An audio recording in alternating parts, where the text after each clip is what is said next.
तो दोस्तों आज हम लेकर आ गए हैं आपके लिए कक्षा 12 और कक्षा 10 का एक बहुत ही इम्पोर्टेंट टॉपिक डायरेक्ट और इनडायरेक्ट यानी नेशन के बारे में बात करेंगे। बहुत ही इम्पोर्टेंट टॉपिक है और यहाँ से हाई स्कूल और इंटर में काफ़ी क्वेश्चन आते हैं, तो इसको हम अच्छी तरीके से क्लियर कर लेंगे और हम कोशिश करेंगे कि आपकी जो कक्षा 10 और कक्षा 12 की ग्रामर है वो हम इस चैनल के माध्यम से कंप्लीट करवाएं। इसीलिए अगर आपने इस चैनल पर पहली बार विजिट किया है तो दोस्तों मेरे चैनल को सब्सक्राइब कर लीजिए, जिससे कि आने वाली प्रत्येक वीडियो की नोटिफिकेशन आप तक पहुंच सके। तो आज हम प्रारंभ करते हैं डायरेक्ट और इनडायरेक्ट। ठीक है, तो ये चैप्टर 1 है दोस्तों और ये डायरेक्ट इनडायरेक्ट का चैप्टर है, बहुत ही इंपॉर्टेंट चैप्टर है जो कि एग्जाम में यहाँ से क्वेश्चन आते हैं। सबसे पहले क्या करेंगे, ये दो राइटर हैं जिनका नाम है पीसी रेन और ये पीसी रेन है। ठीक है, और इनकी जो इन्होंने जो स्पीच की जो डिफिनेशन दी है उसके बारे में पढ़ लेंगे। तो सबसे पहले देखिए, जो नरेशन है इसको दो पार्टों में बांटा गया है, एक तो डायरेक्ट और दूसरा है इनडायरेक्ट स्पीच। ठीक है, तो डायरेक्ट स्पीच किसे कहा जाता है, तो डायरेक्ट स्पीच में दोस्तों बताया गया है कि जो डायरेक्ट स्पीच है उसमें डिफिनेशन दी है पीसी रेन ने। इन्होंने बताया है कि we must quote his the actual words, this is called the direct speech. यानी जब कोई भी वक्ता, कोई भी जो कहने वाला व्यक्ति है, जब उसके शब्दों को ज्यों का त्यों बोला जाता है। देखो इसमें बताया गया जब कोई भी वक्ता के द्वारा कहे हुए शब्दों को उसी के शब्दों में ज्यों का त्यों व्यक्त किया जाता है तो उसे क्या कहा जाता है, उसे कहा जाता है दोस्तों डायरेक्ट स्पीच। और इसके जो कथन होते हैं उन कथनों को क्या किया जाता है दोस्तों, इन्वर्टेड कामा के अंदर लिखा जाता है। जैसे यहाँ पर देखो लिखा हुआ दोस्तों, कि जो भी कथन है दोस्तों वो इन्वर्टेड कामा में लिखे जाते हैं। ठीक है, तो ये क्या हो जाएगा, डायरेक्ट स्पीच। यानी यदि आपके समक्ष कोई भी व्यक्ति आपके आंखों के सामने कोई भी बात कहता है तो उस बात को डायरेक्ट कहते हैं और उसकी बात कहे हुए कथनों को डायरेक्ट स्पीच बोला जाता है और उसके कहे हुए कथनों को हम इनवर्टेड कामा के अंदर रखते हैं। ठीक है, इसी प्रकार से पीसी रेन ने एक दूसरी डिफिनेशन दी है इनडायरेक्ट स्पीच में। उसमें उन्होंने बताया कि वे में report that he said without coating is the exact word, this is the called the indirect speech. यानी इसमें बताया गया किसी भी वक्ता के द्वारा कहे हुए कथनों को अपने ढंग से प्रस्तुत करने को इनडायरेक्ट स्पीच बोला जाता है। ठीक है, तो ये है यदि किसी भी व्यक्ति के द्वारा कहे हुए कथनों को उसी के शब्दों की तरह बोला जाता है तो वो डायरेक्ट होता है। अगर आप अपने तरीके से व्यक्त कर रहे हैं तो वो इनडायरेक्ट स्पीच होता है। देख लेंगे यहाँ पर देखो लिखा है Ram said I am very busy now. ठीक है, तो ये कथन हो गया। इसमें बताया गया कि राम ने कहा कि मैं इस समय काफ़ी व्यस्त हूँ। अब अगर अपने शब्दों में हम व्यक्त करेंगे या कोई तीसरा व्यक्ति उस कथन को कहेगा तो राम सैड यानी राम ने बताया, यहाँ पर दैट कंजक्शन लग जाएगा। इसका मतलब होता कि राम ने बताया कि वह बहुत व्यस्त था, तो ऐसा सेंटेंस हो जाता है। यहाँ पर क्या करेंगे, हम दो चीज़ें समझ लेंगे, बहुत ही सरल है इसको बनाना। इसको हम दो चीज़ें हम समझ लेंगे। पहला क्या करना, जैसे ही सेंटेंस स्टार्ट होता है तो वो सेंटेंस यहाँ पर देखेंगे सबसे पहले कि एक जो सेंटेंस होता है उसमें दो चीज़ें होती हैं। एक तो जो कथन होता है दोस्तों वो होता है यहाँ से यहाँ तक का कथन। ठीक है, और दूसरा जो कथन होता है यहाँ इसमें देखिए यहाँ से यहाँ तक एक कथन होता है और एक कथन होता है यहाँ से यहाँ तक जो कि इन्वर्टेड कामा के अंदर होता है, इन्वर्टेड कामा के अंदर। ठीक है, तो ये पहला वाला ये है, इसको कहा जाता है रिपोर्टिंग वर्ब। क्या बोला जाता है दोस्तों, रिपोर्टिंग वर्ब। ठीक है, याद रहेगा रिपोर्टिंग दोस्तों, रिपोर्टिंग वर्ब। ठीक है, इसको बोला जाता है रिपोर्टिंग वर्ब। और जो ये वाला पार्ट है यहाँ से यहाँ तक जो पार्ट है इसे बोला जाता है रिपोर्टिंग स्पीच। ठीक है, रिपोर्टिंग स्पीच। ठीक है, तो याद रहेगा रिपोर्टिंग वर्ब, इधर वाले पार्ट को क्या बोलेंगे, इस पार्ट को रिपोर्टिंग वर्ब बोलेंगे और यहाँ से यहाँ तक के पार्ट को क्या बोलेंगे, रिपोर्टिंग स्पीच। ठीक है, समझ में आ गया होगा। अब एक चीज़ और समझना है, क्या हमें परिवर्तन करना है, ये चीज़ आपको लिख लेनी, कहीं पर आपको लिख लेना है क्या परिवर्तन करना है। तो एक चीज़ समझना है, क्या परिवर्तन करना है, जहाँ पर आ जाए सेड। ठीक है, यहाँ पर आ जाए सेड टू, अगर सेड टू आ जाएगा दोस्तों तो आपको करना है टोल्ड। सेड टू आ जाएगा तो टोल्ड करना है। और सेज टू अगर लिखा हो, सेज टू, देखो सेड टू और सेज टू को अगर लिखा हुआ तो आपको करना टेल्स, एस लगा देना है। ठीक है, टेल्स कर देना है। और अगर केवल से लिखा हुआ है से टू तो आपको कर देना है टेल, ये चीज़ आप लिख लीजिए दिस, ठीक है दोस्तों, क्योंकि ये इंपॉर्टेंट है, ये चीज़ आपको लिखना पड़ेगा। समझ में कि नहीं, ये चीज़ें आपको लिखनी पड़ेंगी। यानी जहाँ पर सेड टू लिखा हुआ है वहाँ पर टोल्ड करना है, से टू को क्या करना है, वो करना है टेल्स करना है, से टू को टेल करना है, और सेज टू को क्या कर देना, टेल्स कर देना है। ठीक है, ये चीज़ आपको याद रखनी है। ठीक है, तो ये चीज़ समझ में आ गई होगी। अब हम आगे बढ़ते हैं। देखो जो चीज़ हमने पढ़ा दिया है वही इसमें लिखा हुआ है, कोई कंफ्यूजन नहीं। रिपोर्टिंग वर्ब किसे कहा जाता है, तो रिपोर्टिंग वर्ब क्या होता है, इन्वर्टेड कामा किससे के जो बाहर का भाग होता है जिससे लिखा राम सेड, ये क्या हो जाएगा, ये हो जाएगा रिपोर्टिंग वर्ब। और जो इन्वर्टेड कामा के अंदर वाला पार्ट है वो हो जाएगा रिपोर्टिंग स्पीच। इसको आपको समझना है। ठीक है, प्रत्येक जो सेंटेंस होता है उसको ध्यान समझिए, जो डायरेक्ट से इनडायरेक्ट में जब चेंज होता है, जो डायरेक्ट से इनडायरेक्ट बनाने के जो नियम है, इसमें जनरल जो नियम है उसमें बात की जाए तो 3 प्रकार के नियमों को फॉलो किया जाता है। ठीक है, कौन कौन से, तो 3 प्रकार से चेंजेस देखने को हमको मिलते हैं। पहला जो चेंज होता है वो होता है टेंस में चेंज, दूसरा पर्सन में चेंज होता है। ठीक है, और तीसरा जो चेंज होता है वो पार्ट ऑफ स्पीच में चेंज होता है। बहुत ही ईजी है, हम तीनों को अच्छी तरीके से पढ़ लेंगे। तो सबसे पहले देखो लिखा हुआ है यहाँ पर, क्या करेंगे, सबसे पहले देखेंगे चेंज ऑफ द टेंस। देखिए यहाँ पर लिखा हुआ है change of the tense, tense में किस प्रकार से चेंज होता है। ठीक है, ये चीज़ आपको समझना है, बहुत ही इंपॉर्टेंट। अगर आपको टेंस आता है तो बहुत ही इजी है। इसमें देखेंगे सबसे पहले, अगर प्रेजेंट टेंस है, सिंपल प्रेजेंट है, तो उसको सिंपल पास्ट बना दिया जाता है ना, सिंपल प्रेजेंट को सिंपल पास्ट। और देखेंगे दूसरे नियम में, प्रेजेंट परफेक्ट टेंस है तो ये पास्ट पर, जो प्रेजेंट इम्परफेक्ट टेंस है तो पास्ट इम्परफेक्ट हो जाएगा। अगर प्रेजेंट इम्परफेक्ट, यानी समझ लीजिए कि ऐसा सिंपल समझ सकते हैं, अगर प्रेजेंट इंडेफिनिट टेंस है तो पास्ट इंडेफिनिट हो जाएगा। जितने भी इंडेफिनिट वाले, यानी कहने का जितने प्रेजेंट वाले सेंटेंस हैं वो पास्ट में चेंज हो जाएंगे। Present indefinite, past indefinite, present perfect, past perfect, present continuous tense, past perfect continuous tense, इस प्रकार के सभी जो सेंटेंस होंगे वो स्टेप बाय स्टेप चेंज हो जाएंगे।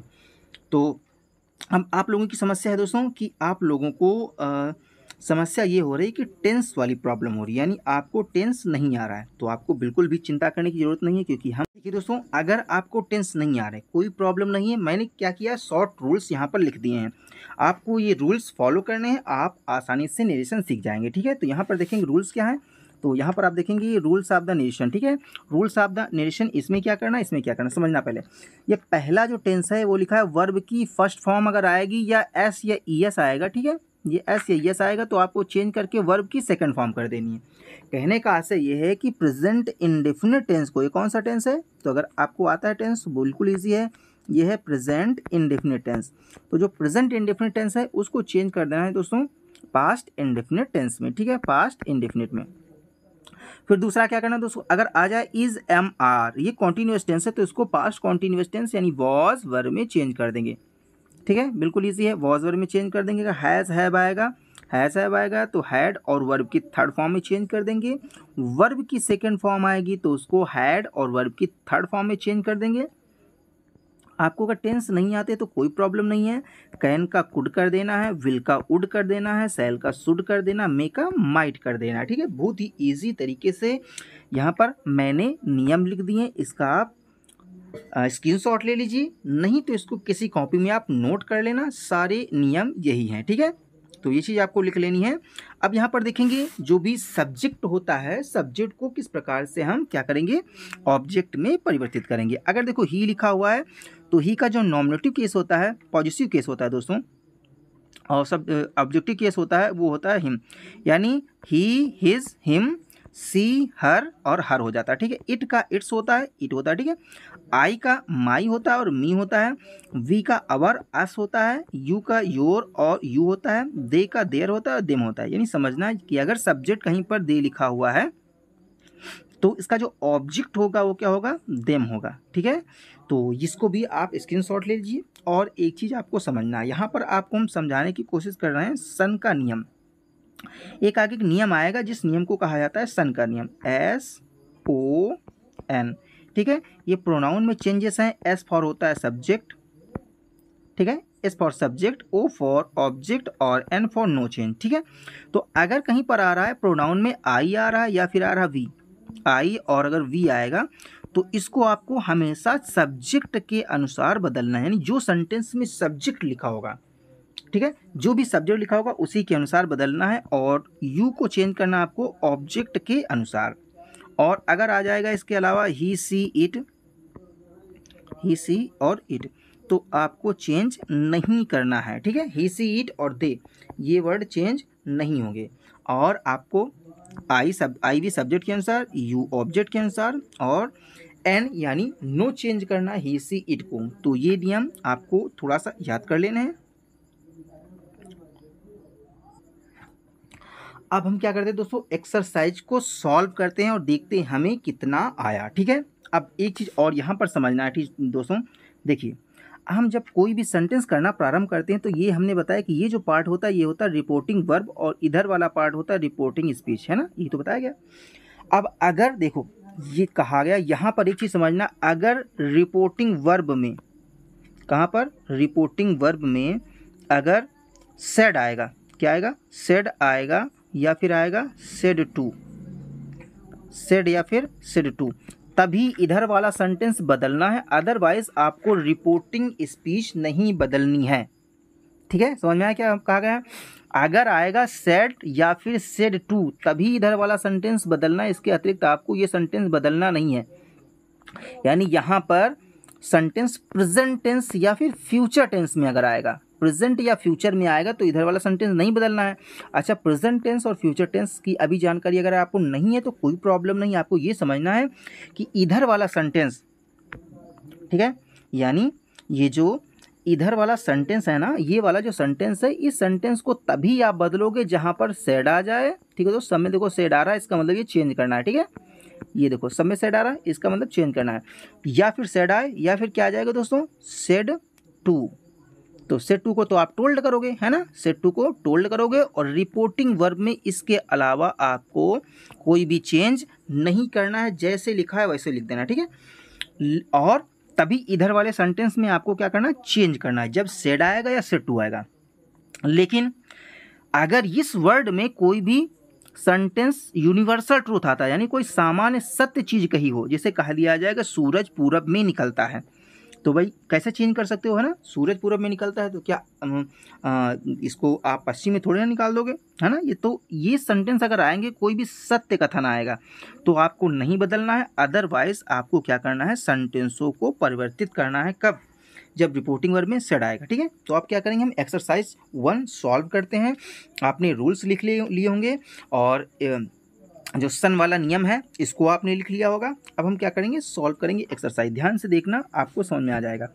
सबसे पहले हम देखेंगे रिपोर्टिंग वर्ब में, रिपोर्टिंग वर्ब में लिखा ही सेड, यानी क्या आ गया, सेड आ गया। जब सेड आ गया तो इसका मतलब हमें इधर वाला सेंटेंस चेंज करना है ना, इधर वाला सेंटेंस क्या करना है, बदलना है। क्या बदलना है, तो सबसे पहले देखो क्या है, यहाँ पर देखना, सेड टू होता, अगर सेड टू लिखा होता तब हम क्या करते, टू, लेकिन सेड टू तो नहीं लिखा हुआ, केवल लिखा हुआ सेड, तो कॉमा इन्वर्टेड कॉमा को हटा करके हमको लिखना है दैट। क्लियर हुआ। अब ही सीट, सन वाला नियम हमने बताया था कि ही सीट नहीं चेंज होगा, और ये देखो लिखा राइट्स, यानी यहाँ क्या लिखा हुआ, एस लिखा हुआ, ई एस, ठीक है। हमने बताया था जब एस या ई एस आएगा तो उसको क्या करना है, आपको वर्ब की सेकेंड फॉर्म लगानी, यानी प्रेजेंट इंडेफिनिट टेंस को चेंज कर देना है सेकेंड फॉर्म में, है ना। तो सेंटेंस क्या हो जाएगा, यहाँ पर हम लिखकर दिखा रहे हैं, ही, फिर उसके बाद में सैड, ही सैड हो जाएगा, ठीक है। फिर उसके बाद में कॉमा इन्वर्टेड कॉमा को हटाकर दैट, फिर ही। अब यहाँ देखो राइट्स लिखा हुआ है तो वर्ब की सेकेंड फॉर्म क्या हो जाएगी, रोट, रोट अ लेटर, वैसे ही लिख जाएगा, ठीक है, जैसे लिखा हुआ है रोट अ लेटर वैसे हो जाएगा। तो ऐसा सेंटेंस हो जाएगा। चेंज आपने क्या किया, केवल कॉमा इन्वर्टेड कॉमा को हटाकर दैट लगाया, और वर्ब में जहाँ एस या ई एस लिखा है उसकी कौन सी फॉर्म कर दी, सेकेंड फॉर्म। तो पहला सेंटेंस आपको समझ में आ गया होगा। अब हम देखते हैं सेंटेंस नंबर 2, ठीक है। सेंटेंस 2 को सॉल्व करेंगे। देखो लिखा है मोहन सैड, क्या लिखा हुआ है, Mohan said, she does not sing a song, ठीक है, she does not sing a song.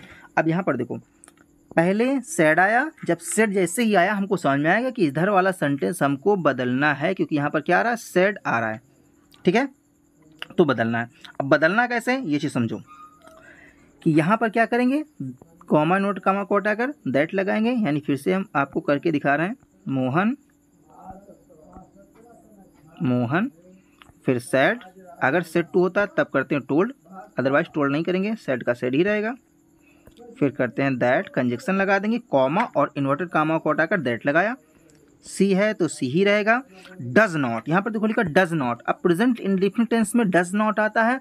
अगर निगेटिव वाला सेंटेंस होगा तो पास्ट इंडेफिनिट में क्या क्या लिखा जाता है, तो हमारे जो स्टूडेंट है उनको पता है क्या लिखा जाएगा, डिड नॉट, है ना, क्योंकि पास्ट इंडेफिनिट में क्या लगता है, तो डिड नॉट लगता है, तो डिड नॉट हो जाएगा। Did not sing a song, पूरा सेंटेंस वैसे हो जाएगा, ठीक है, जो बाकी सेंटेंस है वैसे हो जाएगा, सिंग अ सॉन्ग।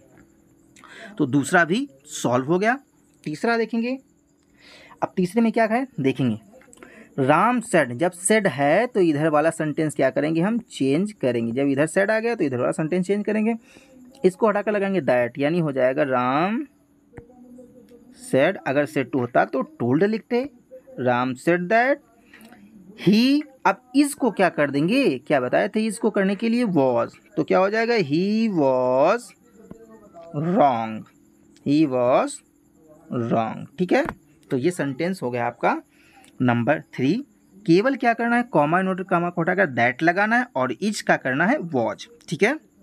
तो ये इंटर की जो ग्रामर है उसकी एक्सरसाइज नंबर 1 है। आप अपनी बुक लीजिए, टेक्स्ट बुक लीजिए। अगर आपके पास नहीं टेक्स्ट बुक है तो आप कॉपी लीजिए और कॉपी से जो हमने बताया उसको आप एक बार करके अवश्य देखें, क्योंकि यहाँ पर आपको पूरी किताब दिखाई जा रही है।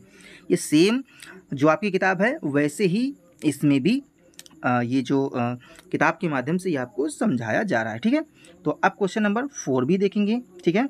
इसके हम आधे सॉल्व करा देंगे और आधे अपने मन से आपको सॉल्व करना है। अगर कोई भी दिक्कत होती है तो आप कमेंट के माध्यम से हमसे आप क्वेश्चन कर सकते हैं, ठीक है। अब देखिए चौथा नंबर दिख रहा है, द टीचर सेड, जैसे ही सेड आया हमको पता चल गया कि हमें इधर वाला सेंटेंस बदलना है, ठीक है। पता चला कि नहीं, क्योंकि सेड आ गया तो इधर वाला सेंटेंस हमको बदलना है। अब बदलेंगे क्या, सबसे पहले तो सबसे पहले हम बदलेंगे ये कि यहाँ कॉमा और इन्वर्टेड कामा को हटाकर लगाएंगे दैट, तो हो जाएगा द टीचर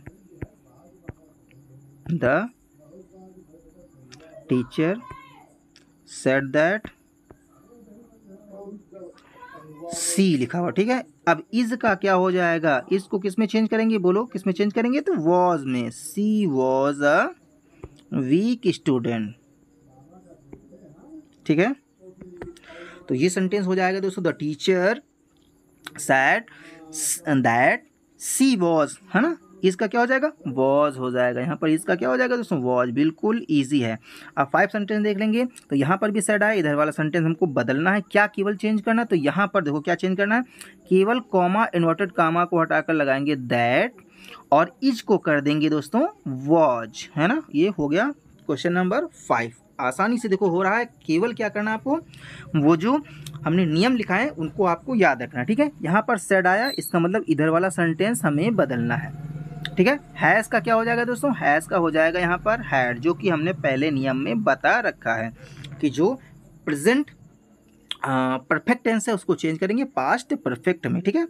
अब क्वेश्चन नंबर 6 भी हो गया। अब 7 भी हम कराकर दिखा देंगे, ठीक है। जहाँ पर सेड आया, इधर वाला सेंटेंस बदलना है, कॉमा इन्वर्टेड कामा को हटाकर लिखेंगे दैट, बिल्कुल इजी है। अब तो आपको समझ में भी आ गया होगा कि दैट कहाँ लगाना है, कॉमा और इन्वर्टेड कामा को हटा करके, ठीक है। फिर वर्ब की सेकंड फॉर्म है पोस्टेड, तो वर्ब की सेकंड फॉर्म यानी पास्ट इंडेफिनिट टेंस को चेंज करना में पास्ट परफेक्ट में, यानी क्या लगा देना है यहाँ पर, हैड, केवल हैड लगा देना है बस, और पूरा सेंटेंस वैसे ही रहेगा। यानी क्या हो जाएगा, Radha said that Ravi had, ठीक है, Ravi had posted the letter.